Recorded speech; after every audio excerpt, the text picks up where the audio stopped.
नमस्कार दोस्तों, मैं संदीप धनोरी हाजिर हूँ एक और नई कहानी के साथ। आशा करता हूँ आपको पसंद आएगी।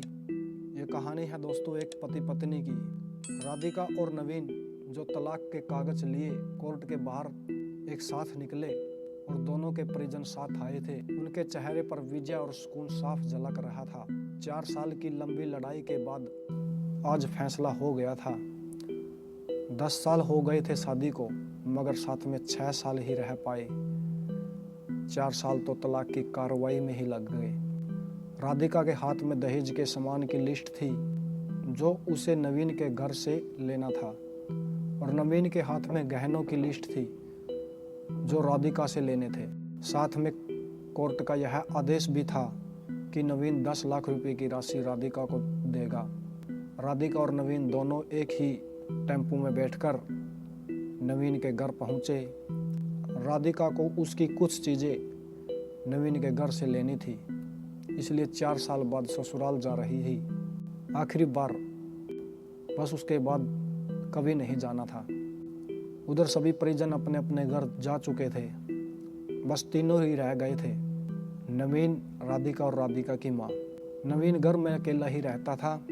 उसके माँ बाप और भाई गांव में रहते थे। राधिका और नवीन का एक बेटा भी था जो अभी 4 साल का था। कोर्ट के फैसले के अनुसार बड़ा होने तक वह राधिका के पास रहेगा और नवीन महीने में एक बार उससे मिल सकता है। घर में प्रवेश करते ही पुरानी यादें ताज़ा हो गई। कितनी मेहनत से सजाया था उसको राधिका ने। एक एक चीज में उसकी जान बसी थी।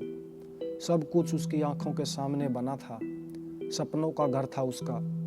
कितनी शिद्दत से नवीन ने उसके सपनों को पूरा किया था। नवीन थका हारा सा सोफे पर बैठ गया और बोला, ले लो जो कुछ भी चाहिए, मैं तुम्हें नहीं रोकूंगा। राधिका ने अब गौर से नवीन को देखा। 4 साल में कितना बदल गया है। बालों में सफ़ेदी झलकने लगी है। शरीर पहले से आधा हो गया है। 4 साल में चेहरे की रौनक गायब हो चुकी थी। वह एक कमरे में गई जहां उसके दहेज का अधिकतर सामान पड़ा हुआ था। सामान बहुत ही पुराना था, इसलिए कबाड़े की तरह स्टोर रूम में डाल दिया था। दोनों ने लव मैरिज करके शादी करी थी। दोनों के घर वाले बहुत मुश्किल से माने थे। एक बार नवीन शराब पीकर बहक गया था और राधिका पर हाथ उठा बैठा था। राधिका उस वक्त गुस्से से मायके चली गई थी। न राधिका लौटी और न नवीन उसे लेने गया। इधर नवीन के भाई भाभी और राधिका की माँ इस झगड़े को कोर्ट तक ले गए और दोनों को बस तलाक हो गया। राधिका की माँ बोली, कहाँ है तेरा सामान? इधर तो नहीं दिखता, बेच दिया होगा इस शराबी ने। राधिका बोली, चुप रहो माँ।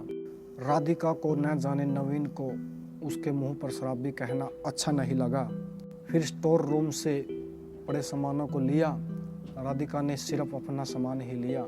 नवीन के सामान को उसने छुआ तक नहीं। उसके बाद राधिका ने नवीन को गहनों से भरा हुआ बैग पकड़ा दिया। नवीन ने बैग वापस राधिका को दे दिया और कहा, रख लो, मुझे नहीं चाहिए, तुम्हारे काम आएगा मुसीबत में। गहनों की कीमत 15 लाख से कम नहीं थी। कोर्ट की बात कोर्ट में ही खत्म हो गई। राधिका, वहाँ तो मुझे भी दुनिया का सबसे बुरा जानवर और शराबी साबित किया गया है। ये सब सुनकर राधिका की माँ ने कहा, नहीं चाहिए हमें ये गहने, और वे 10 लाख रुपए भी नहीं चाहिए जो कोर्ट ने देने को कहा है। नवीन सोफे से खड़ा हो गया। राधिका ने अपना मुंह फेर लिया। नवीन बोला, इतनी बड़ी जिंदगी पड़ी है, कैसे काटोगी? ले जाओ, तुम्हारे काम आएगा। इतना कहकर नवीन ने भी अपना मुंह फेर लिया और दूसरे कमरे में चला गया। राधिका भी नवीन के पीछे उसके कमरे में चली गई। वह रो रहा था, अजीब सा मुंह बनाकर। राधिका ने पहले उसे कभी रोते हुए नहीं देखा था।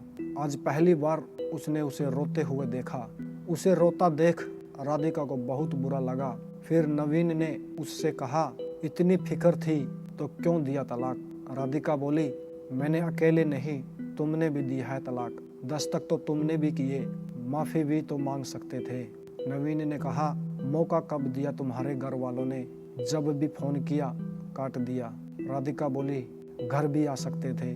नवीन बोला, हिम्मत नहीं थी। उसी वक्त वहाँ राधिका की माँ आ गई। वह राधिका का हाथ पकड़कर उसे बाहर ले गई। माँ बेटी वहाँ बाहर खड़ी गाड़ी का इंतजार करने लगी। राधिका के भीतर कुछ टूट रहा था। दिल बैठे जा रहा था, वह सुन्न सी पड़ती जा रही थी। राधिका को नवीन के साथ बिताए हुए पुराने दिनों की याद आने लगी थी। तभी उसकी नज़र सामने एक तुलसी के सूखे पौधे पर पड़ी। कितनी शिद्दत से देखभाल किया करती थी। वह नहीं थी तो शायद तुलसी के पौधे पर पानी भी नहीं पड़ा था। उसकी घबराहट और बढ़ी और वह भीतर चली गई। उसकी माँ ने उसे पीछे से पुकारा, मगर उसने अनसुना कर दिया। नवीन बेड पर उल्टे मुंह पड़ा था।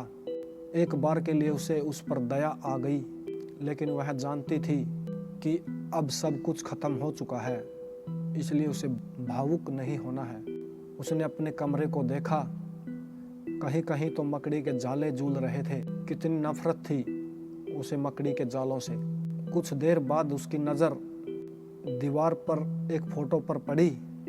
वह नवीन से लिपटकर मुस्कुरा रही थी। कितने सुनहरे दिन थे। इतने में उसकी माँ फिर आ गई। हाथ पकड़कर फिर उसे बाहर ले गई। बाहर गाड़ी आ गई। सामान गाड़ी में डाला जा रहा था। वे लोग गाड़ी में बैठ गए।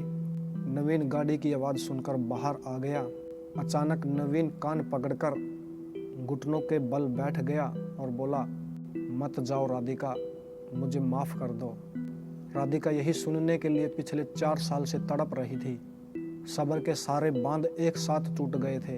राधिका ने कोर्ट के फैसले के कागज निकाले और फाड़ दिए और उसकी माँ के कुछ कहने से पहले ही लिपट गई नवीन से। साथ में दोनों बुरी तरह रोते जा रहे थे। दूर खड़ी राधिका की माँ समझ गई कि कोर्ट के आदेश दिलों के सामने ज़्यादा कुछ नहीं है।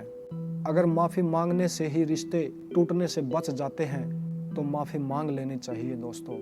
तो यह थी एक पति पत्नी की कहानी। आशा करता हूँ दोस्तों आपको ये कहानी पसंद आई होगी। अगर आपको ये कहानी पसंद आई है तो कृपया शेयर करें और कमेंट करके हमें ज़रूर बताएं। मिलते हैं फिर किसी नई कहानी के साथ। तब तक के लिए आप सभी को नमस्कार।